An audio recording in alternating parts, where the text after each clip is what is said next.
हर हर महादेव। आप सभी को सावन मास की बहुत बहुत शुभकामनाएं।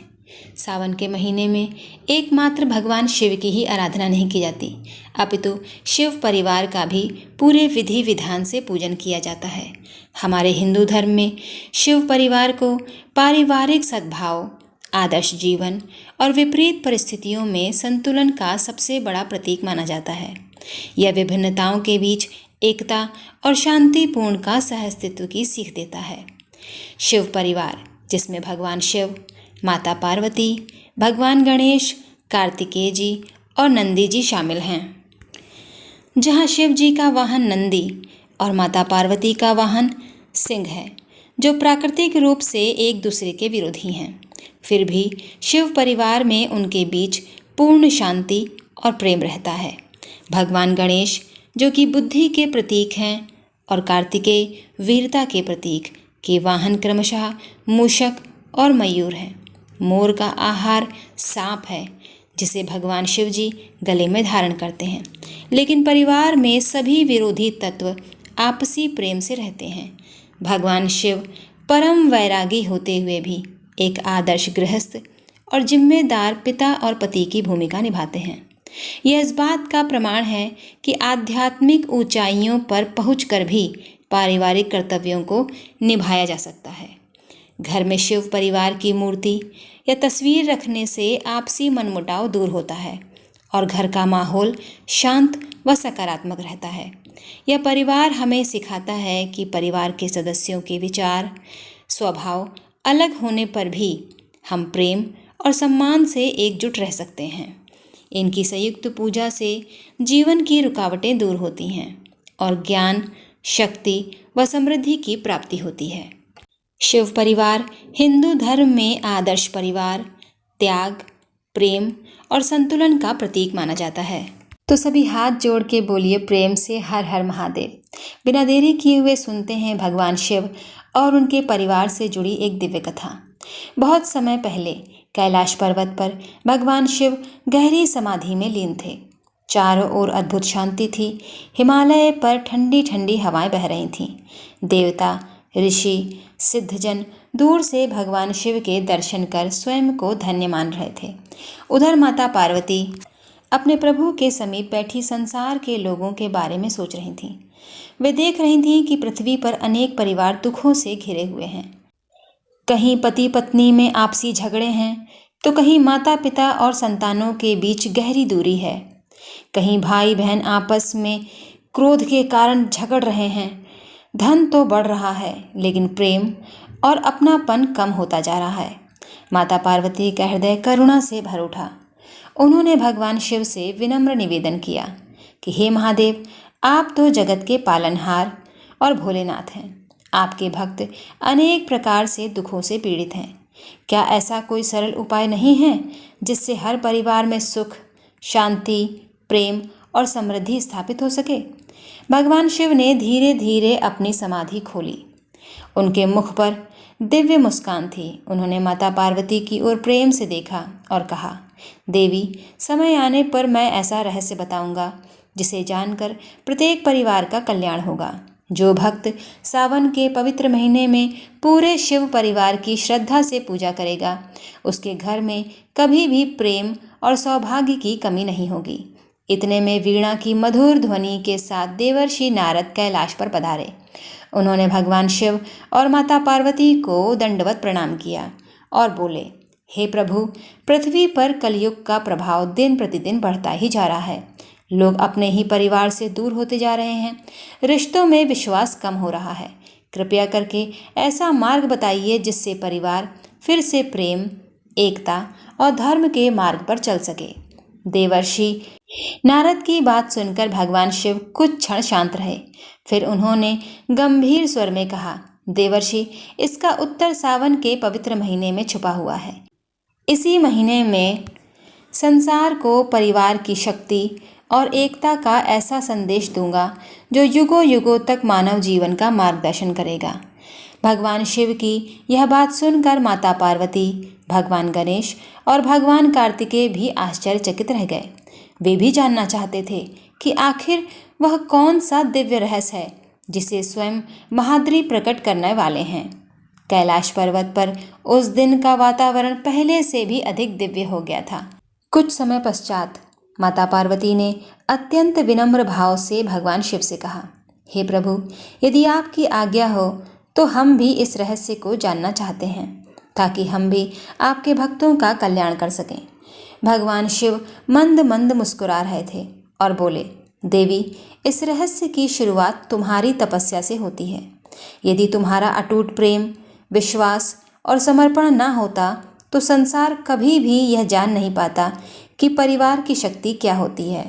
इतना सुनते ही देवर्षि नारद ने हाथ जोड़कर कहा, प्रभु, कृपा करके उस दिव्य कथा का वर्णन कीजिए, ताकि देवता और मनुष्य सभी इससे शिक्षा प्राप्त कर सकें। भगवान शिव बोले, बहुत समय पहले जब देवी सती ने अपने पिता दक्ष के यज्ञ में अपने प्राण त्याग दिए थे, तब मैं गहरे वैराग्य में चला गया। संसार से मेरा मन पूरी तरह से हट चुका था। मैं हिमालय की गुफाओं में वर्षों तक समाधि में लीन रहा। उसी समय देवी सती ने हिमालय राज के घर माता पार्वती के रूप में जन्म लिया। बचपन से ही उनके मन में केवल एक ही संकल्प था, भगवान शिव को पति के रूप में प्राप्त करना। जैसे जैसे माता पार्वती बड़ी हुईं, उनका संकल्प और भी दृढ़ होता गया। उन्होंने राजमहल के सुख, वैभव और ऐश्वर्य को त्याग कर दिया। वे घने जंगलों में चली गईं और भगवान शिव की कठोर तपस्या करने लगीं।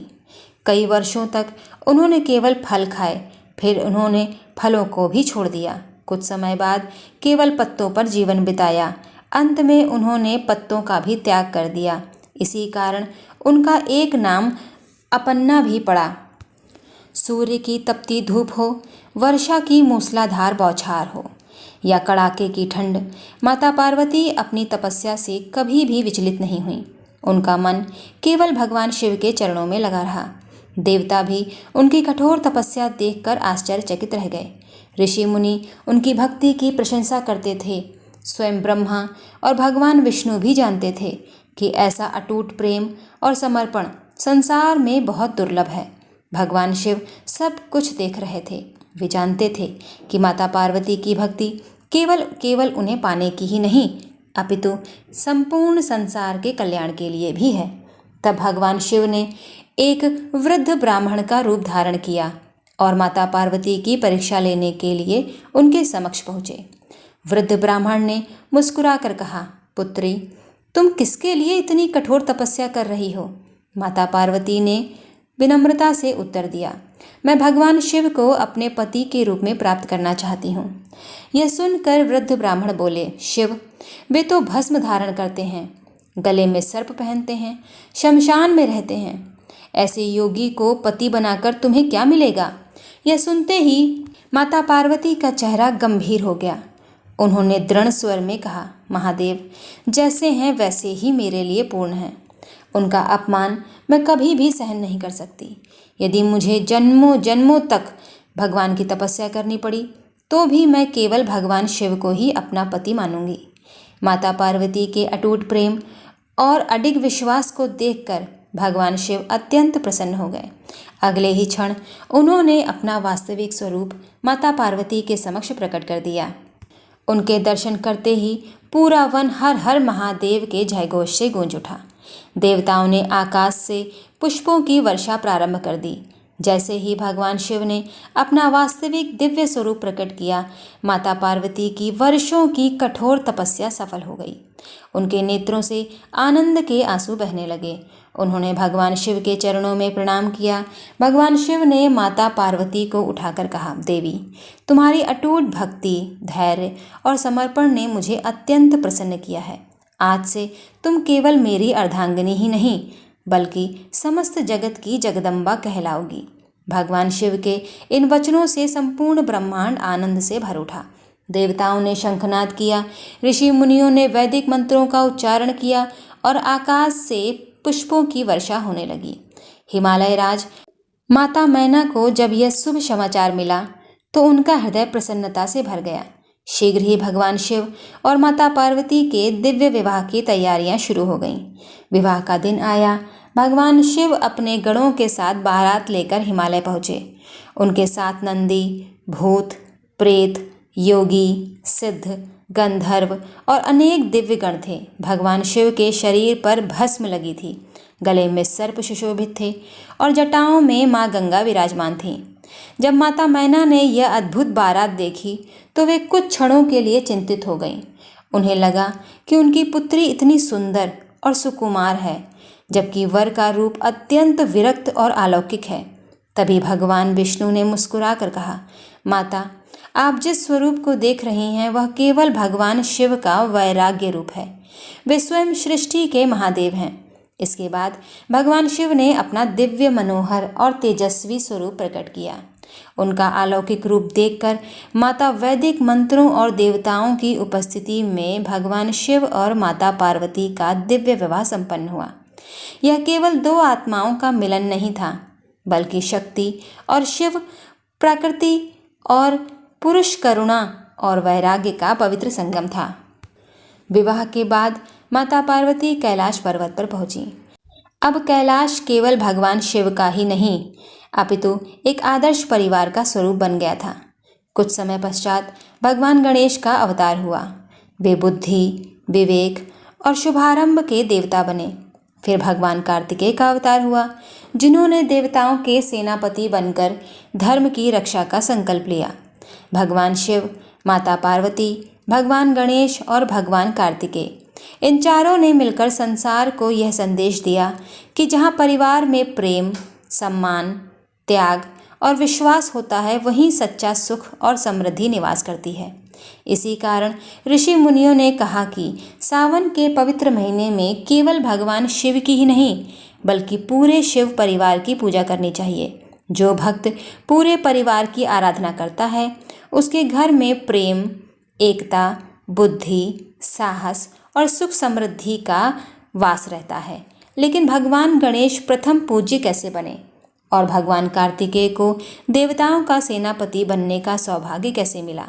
ये दोनों रहस्यों के बिना शिव परिवार की महिमा अधूरी है। चलिए अब आगे सुनते हैं। भगवान शिव और माता पार्वती के दिव्य विवाह के बाद कैलाश पर्वत आनंद और शांति का धाम बन गया।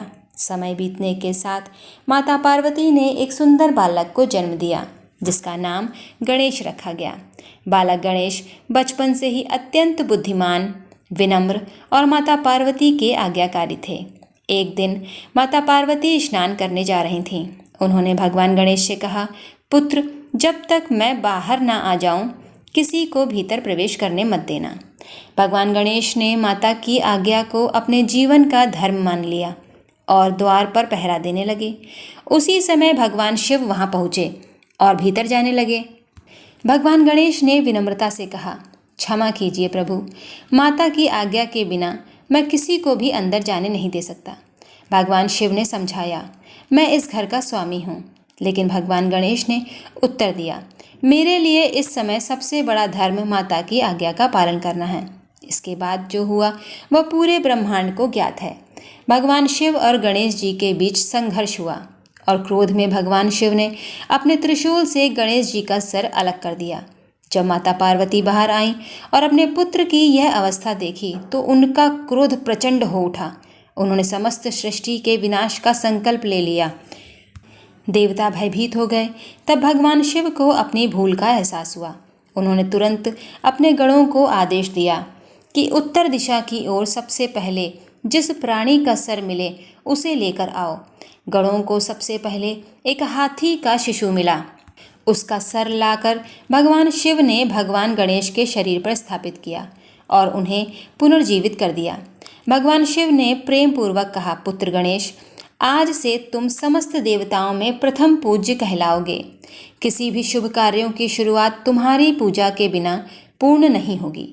देवताओं ने पुष्प वर्षा की और पूरे कैलाश में गणपति बप्पा मौर्य तथा हर हर महादेव के जयघोष गूंज उठे। इसी कारण सावन में जब भक्त भगवान शिव की पूजा करते हैं तो भगवान गणेश की पूजा भी अवश्य करते हैं, क्योंकि जहाँ गणेश जी का आशीर्वाद होता है वहाँ सभी विघ्न दूर हो जाते हैं और भगवान शिव की कृपा शीघ्र प्राप्त होती है। लेकिन भगवान कार्तिकेय देवताओं के सेनापति कैसे बने? और सावन में उनकी पूजा का क्या महत्व है, आइए सुनते हैं। जब भगवान गणेश की महिमा का गुणगान किया जा रहा था, ठीक उसी समय पृथ्वी और स्वर्ग लोक पर एक बहुत बड़ा संकट आ गया। तारकासुर नामक एक अत्यंत शक्तिशाली असुर ने कठोर तप करके ब्रह्मा जी से वरदान प्राप्त कर लिया था। उस वरदान के कारण उसे कोई भी देवता पराजित नहीं कर सकता था। केवल भगवान शिव का पुत्र ही उसका वध कर सकता था। तारकासुर के अत्याचार दिन प्रतिदिन बढ़ते ही जा रहे थे। उसने देवताओं के यज्ञ भंग कर दिए, ऋषि मुनियों की तपस्या में बाधा डालनी शुरू कर दी। तीनों लोकों में भय का वातावरण फैल गया।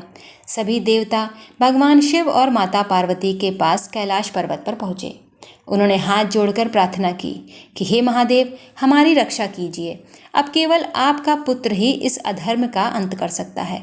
समय आने पर भगवान शिव के तेज से एक दिव्य बालक प्रकट हुए। वही आगे चलकर भगवान कार्तिकेय कहलाए। 6 कृतिका माताओं ने उनका पालन पोषण किया, इसलिए उनका नाम कार्तिकेय पड़ा। उन्हें स्कंद, सन्मुख और कुमार स्वामी के नाम से भी जाना जाता है। बाल्यावस्था से ही भगवान कार्तिकेय असाधारण पराक्रमी, तेजस्वी और धर्मनिष्ठ थे।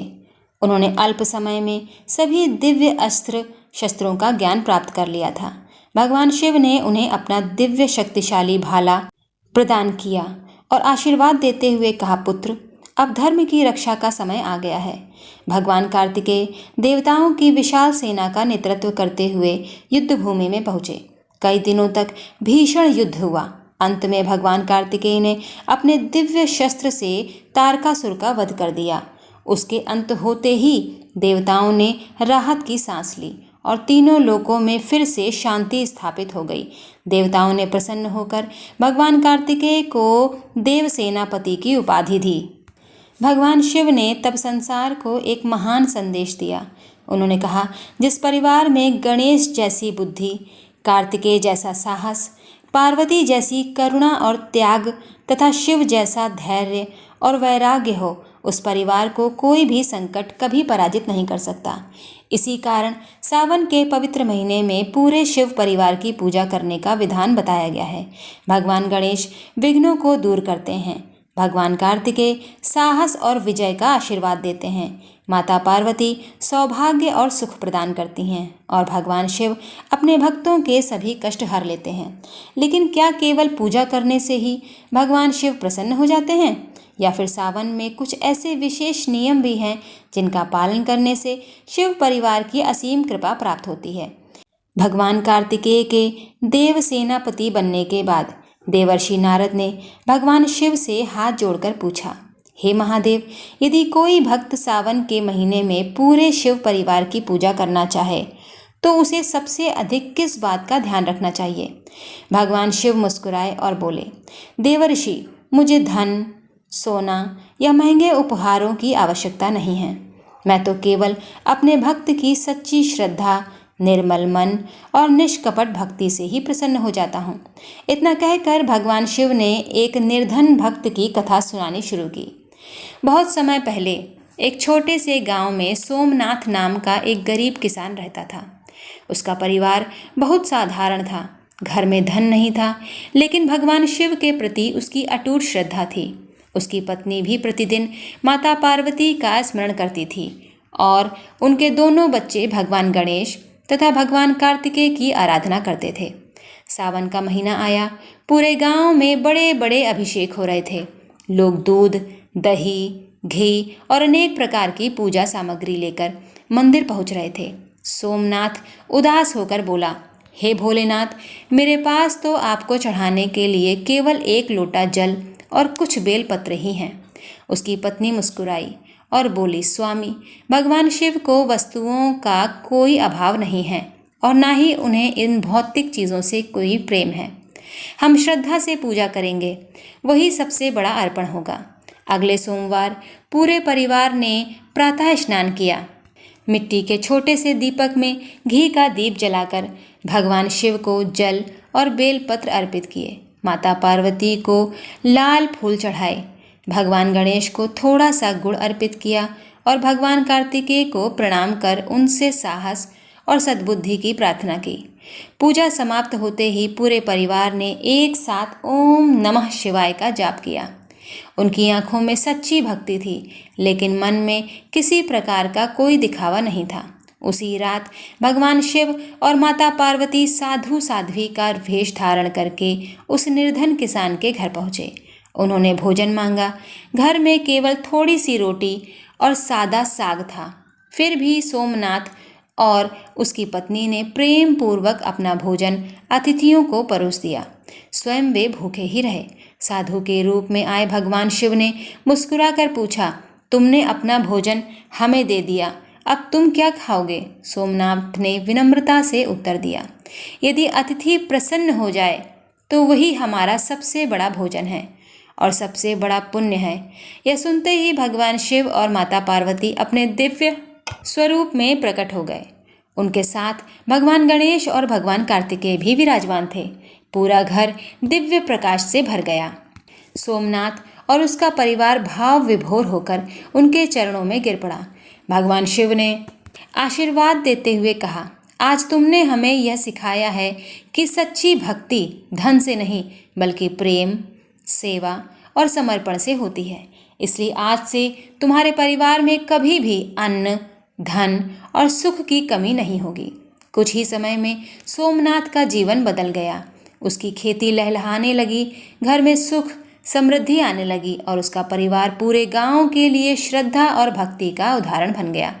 तभी भगवान शिव ने देवर्षि नारद से कहा, यही कारण है कि सावन में जो भक्त पूरे शिव परिवार की सच्चे मन से पूजा करता है, उसके घर में प्रेम, सुख, समृद्धि और शांति का सदैव वास रहता है। लेकिन सावन में शिव परिवार की पूजा की सही विधि क्या है? कौन से नियम अपनाने चाहिए ताकि भगवान शिव और उनका पूरा परिवार शीघ्र प्रसन्न हो जाए? सोमनाथ और उसके परिवार पर भगवान शिव की असीम कृपा देखकर देवर्षि नारद अत्यंत प्रसन्न हुए। उन्होंने भगवान शिव से विनम्रता से पूछा, भोलेनाथ, यदि कोई भक्त सावन के पवित्र महीने में आपके पूरे परिवार की पूजा करना चाहे तो उसे किस प्रकार पूजा करनी चाहिए जिससे उसे आपका पूर्ण आशीर्वाद प्राप्त हो सके? भगवान शिव ने मुस्कुराते हुए कहा, देवर्षि, पूजा की सबसे पहली शर्त है सच्ची श्रद्धा। यदि मन पवित्र है तो साधारण सा जल भी मेरे लिए गंगा जल के समान है। यदि मन में छल कपट है तो सोने चांदी का चढ़ावा भी मुझे प्रसन्न नहीं कर सकता। इसके बाद भगवान शिव ने पूजा की सरल विधि बताई। उनका कहना था, ब्रह्म मुहूर्त में उठकर स्नान करो, स्वच्छ वस्त्र धारण करो और सबसे पहले अपने माता पिता तथा गुरुजनों को प्रणाम करो। इसके बाद शिवलिंग पर शुद्ध जल या गंगा जल अर्पित करो। यदि संभव हो तो थोड़ा दूध, बेलपत्र, धतूरा, भस्म और सफ़ेद पुष्प भी अर्पित करो। फिर माता पार्वती को सुहाग का प्रतीक लाल पुष्प, चुनरी या श्रृंगार की सामग्री श्रद्धा से अर्पित करो और परिवार के सुख, प्रेम और सौभाग्य की प्रार्थना करो। इसके बाद भगवान गणेश को दूर्वा और गुड़ का भोग चढ़ाओ ताकि जीवन के सभी विघ्न दूर हो सके। फिर भगवान कार्तिकेय का स्मरण करके साहस, विवेक और धर्म के मार्ग पर चलने की शक्ति मांगो। भगवान शिव आगे बोले, पूजा तभी पूर्ण मानी जाएगी जब परिवार के सभी सदस्य एक दूसरे के प्रति प्रेम, सम्मान और क्षमा का भाव रखें। जो व्यक्ति मंदिर में तो पूजा करता है लेकिन अपने ही घर में कटु वचन बोलता है, उसका पूजन अधूरा रह जाता है। देवर्षि नारद ने पूछा, प्रभु, यदि कोई निर्धन हो और पूजा की सामग्री ना जुटा सके तो क्या उसे भी आपका आशीर्वाद मिलेगा?